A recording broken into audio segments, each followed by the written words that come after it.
Everybody, welcome to UPSC CSC grid.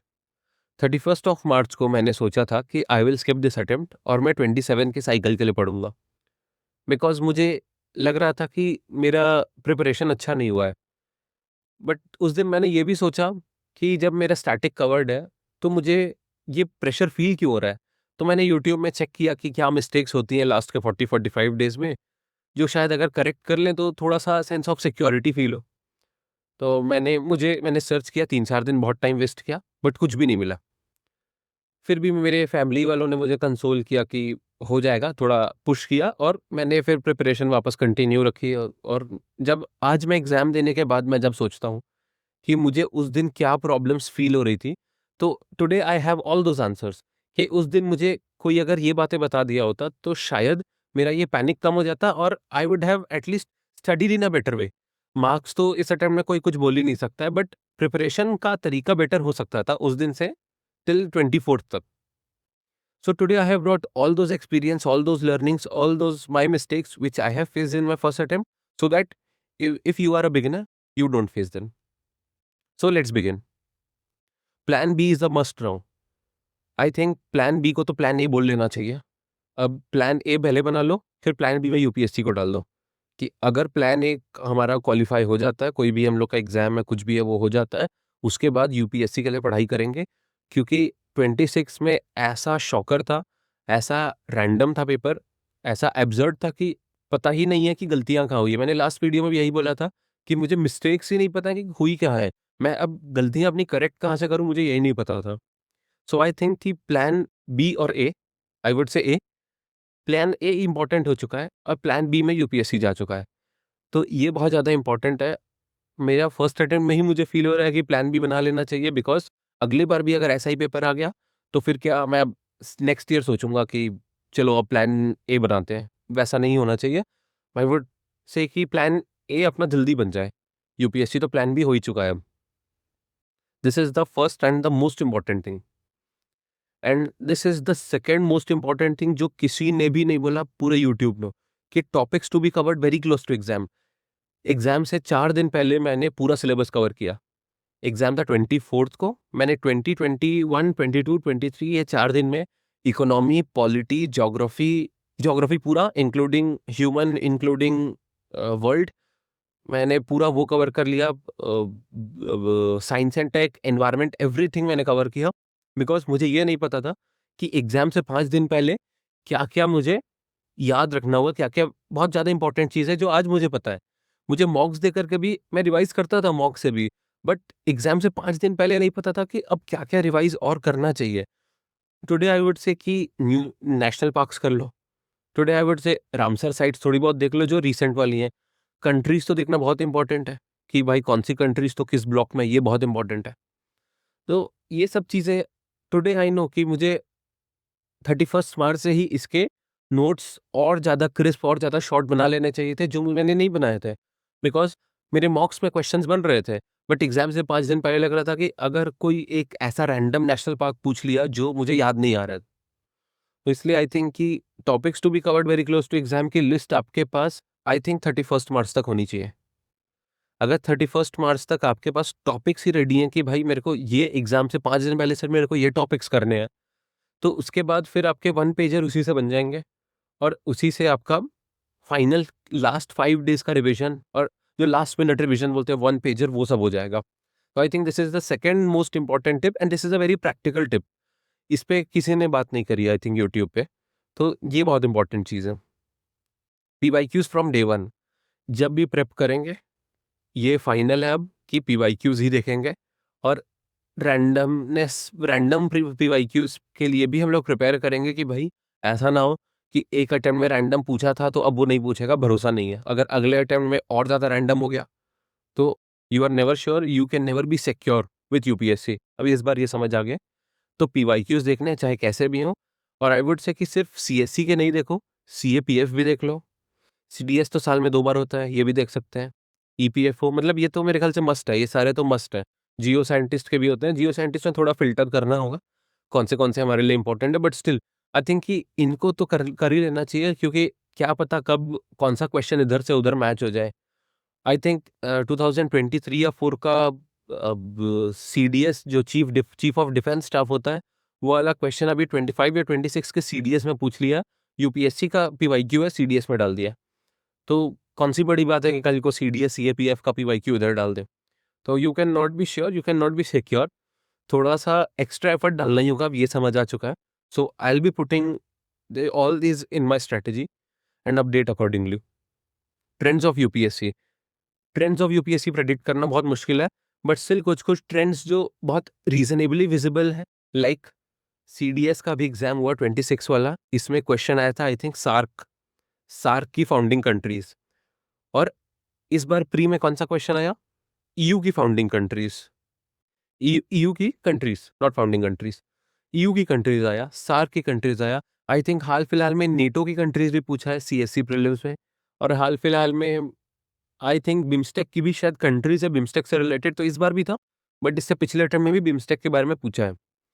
सो ये चीज़ करना बहुत ज़रूरी है, खासकर जो ऐसी इंस्टीट्यूशंस जहाँ पे इंडिया है, लाइक सार्क में इंडिया है, एससीओ में इंडिया है, और क्वाड में इंडिया है। ये स्क्वाड तो चलो फिर भी 4 मेंबर बॉडी है तो ये हो जाता है, बट जो ऐसी बहुत सारी मेंबर बॉडी है इनको करना बहुत इंपॉर्टेंट है, तो ये करना ज़रूरी है। और अगर ईयू आ चुका है तो कल को यूरो ज़ोन भी इंपॉर्टेंट है। Euro zone is that zone जहाँ पे यूरो चलता है, यूरो एज़ अ करेंसी, तो यूरो ज़ोन भी करना बहुत ज़रूरी है। कल को यूरो ज़ोन पूछ लेंगे तो फिर हम लोग फँस जाएँगे। और अगर और भी कोई ऐसा बॉडी बनी हुई है, लाइक एक और भी बॉडी है यूरोपियन यूनियन में नहीं आती है, बट इंडिया का उसके साथ एफटीए है, तो वो बॉडी में भी 4 या 5 मेंबर ऐसे कुछ है, तो उसको भी देखना अब ज़रूरी होगा। I am forgetting the name, तो ये भी है। Next thing is vocabulary. Vocabulary पे फोकस करना बहुत बहुत ज़्यादा इंपॉर्टेंट हो गया है, बिकॉज़ अगर अगले साल भी जीएस के क्वेश्चंस भी ऐसे रहे, तो वोकैब्युलरी के बिना तो नहीं होगा। लाइक जो क्वेश्चंस आए थे, स्टेटमेंट 1 एम्पिरिकली सपोर्ट्स स्टेटमेंट 2, ये सब क्वेश्चन। अब लाइक एक इंडस वैली पे भी क्वेश्चन आया था कि दे बिकॉज़ फोर्स या कुछ लेबर-वेबर वाला कुछ क्वेश्चन था। I am not able to recall this that question at the moment, but still वो ऐसे क्वेश्चन थे, मुझे फ़ील हो रहा था कि अगर थोड़ा और कंफर्टेबल होते, तो थोड़ा बेटर होता। अभी तक वैसे क्वेश्चंस के लिए रेडी नहीं रहे, और खासकर वैसे वोकैब्युलरी के लिए भी रेडी नहीं थे। क्वेश्चंस के लिए तो रेडी नहीं थे, वोकैब्युलरी के लिए भी रेडी नहीं थे, कि अब हम लोग को ये नहीं पूछ रहा कि 3 स्टेटमेंट क्या है, 3 स्टेटमेंट का एनालिसिस पूछ रहा है। अब एनालिसिस के लिए तो ये तो सबसे इम्पोर्टेंट हो चुका है। अगर अगले अटेम्प्ट में भी यही रहा, तो फिर बाद में फ़ील होगा कि वोकैब पे फ़ोकस कर लेते, क्योंकि पता नहीं अब ये एक चेंज है या अब यही ट्रेंड है यूपीएससी का। हो सकता है 27 में वापस पहले के जैसे क्वेश्चंस आ जाएँ, बट रिस्क नहीं ले सकते, इसलिए आई थिंक कि अब इसको ट्रेंड मान के अगर प्रिपेयर कर लें, तो शायद थोड़ा-सा रैंडमनेस को हम लोग थोड़ा-सा मिटिगेट कर पाएँगे, 1% आधा परसेंट तक मिटिगेट कर पाएँगे। और सीसैट में भी ये काम आएगा आपके आरसीज़ में, क्योंकि इस बार आरसीज़ काफ़ी टफ थी, तो आरसीज़ में भी वोकैब्युलरी काम आएगी।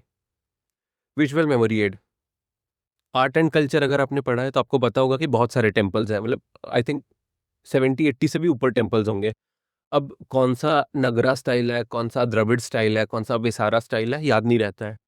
तो I think what I will incorporate in my strategy is I will watch shorts of these या वीडियोज़ ऑफ दीज़, कि बस किसी का रैंडम टूर वीडियो देख लिया ताकि थोड़ा बहुत अंदाज़ा लग गया कि कहाँ पे प्लिंथ है, कहाँ पे नहीं है, कहाँ पे विमान है, कहाँ पे शिखर है, कहाँ पे कैसा सिस्टम है। तो ये सब जैसे इस बार मैंने बहुत अच्छे से आर्ट एंड कल्चर भी प्रिपेयर किया था, बट आई डोंट थिंक कि मेरे कोई भी क्वेश्चन सही हुए आर्ट एंड कल्चर से as far as I remember, क्योंकि एक क्वेश्चन था राग्स वाला, मुझे राग की नॉलेज थी, बट स्टिल ऐसा क्वेश्चन मैंने आज तक कभी पहले भी नहीं सुना था। मैं ऑलरेडी म्यूज़िक की फील्ड से रिलेटेड हूँ, बट मुझे ये नहीं आता था।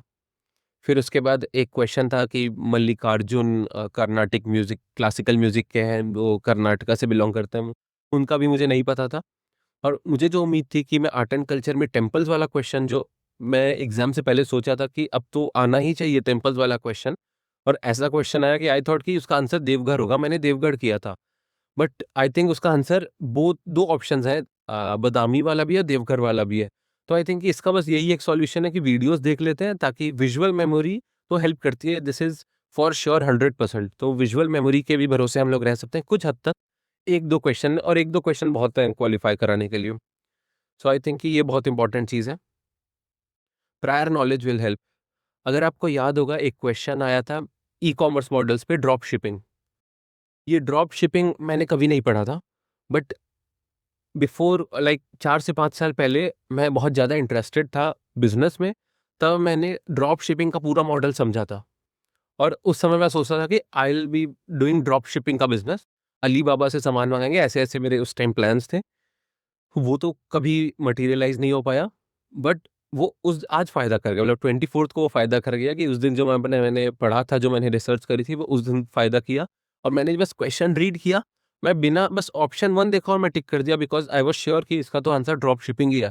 मुझे बाकी ऑप्शन देखने भी नहीं पड़े। तो इस लेवल का मुझे बेनिफिट था बस उस क्वेश्चन में, बाकी में तो नहीं था, बट उस क्वेश्चन में था। तो आई थिंक कि प्रायर नॉलेज विल हेल्प। तो अगर आपका कोई पहले से पढ़ा हुआ कोई चीज़ें हैं, लाइक आपके ग्रेजुएशन में या कहीं भी, तो वो चीज़ें कभी भी एग्ज़ाम में आ सकती है। तो अगर गलती से कभी मौका मिला कि कोई वीडियो में कभी ब्रश अप हो जाए, तो आई थिंक कि वो ठीक होगा। बस ब्रश अप के लिए कि एक क्वेश्चन आ गया तो वो एज मिल गई बस।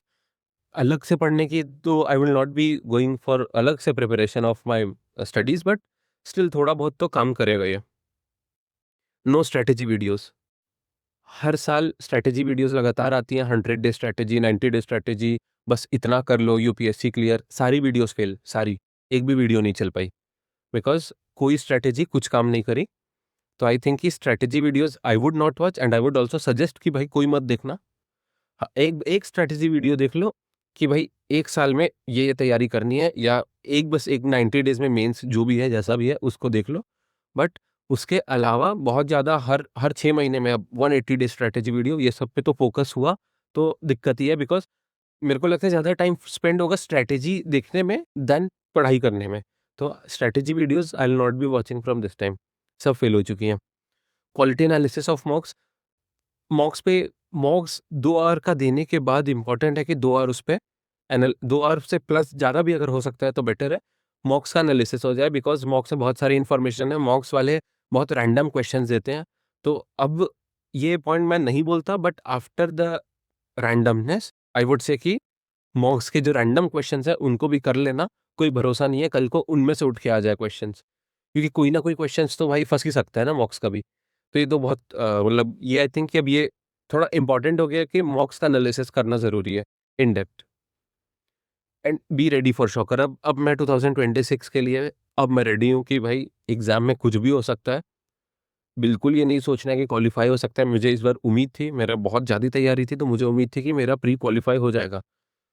बट ऐसा शॉकर आया कि अब तो भरोसा ही नहीं है कि अब अभी तक अब मार्क्स भी उम्मीद तो कम ही है as per marks. But still I would से कि अब 27 के लिए I am ready for the shocker. I would suggest कि आप भी रेडी रहना, ताकि स्ट्रेस नहीं हो एग्ज़ाम के दिन। So coming to the last point which is the bonus tip, ये इस बार मुझे फिर से कन्फर्म हो चुका है कि I am bigger than UPSC या यूपीएससी का एग्ज़ाम। भाई यूपीएससी के एग्ज़ाम के लिए अगर मैं एग्ज़ाम से पहले बहुत लोड ले रहा था कि नहीं हुआ तो घर वाले क्या बोलेंगे? बट एग्ज़ाम देने के बाद पता चल गया कि भाई मेरे घर वालों ने तो कुछ भी नहीं बोला, उल्टा मुझे प्रेज़ ही किया कि फर्स्ट अटेम्प्टर में होने के बाद भी मेरा 61-62 मार्क्स तक आ रहे हैं ऑन द प्रोविज़नल आंसर की। तो उन्होंने मुझे प्रेज़ ही किया, सपोर्ट ही किया। तो मुझे ये समझ आ गया कि अपनी लाइफ़ को यहाँ पे नहीं फँसाना है। मैं अब कभी भी मतलब आई वुड नॉट से कि भई यूपीएससी इज़ एवरीथिंग। यूपीएससी को बस जितना टाइम चाहिए उतना पढ़ाई करो। I would always prefer going out every day. मैं आज भी हर दिन जाता हूँ बाहर घूमने, शाम को, रात को, लेकिन पढ़ाई भी मैनेज कर लेता हूँ। I try to cover my studies, but I would also say कि भाई यूपीएससी से बड़ा खुद को ही समझना है। हमारी पर्सनैलिटी, हमारी लाइफ़ यूपीएससी नहीं होनी चाहिए। क्योंकि कल को अब पेपर अगर फिर टफ आ गया, तो कल को हम लोग लगेगा कि भाई हम तो किसी लायक ही नहीं हो, जबकि शायद हम उससे कहीं ज़्यादा लायक थे।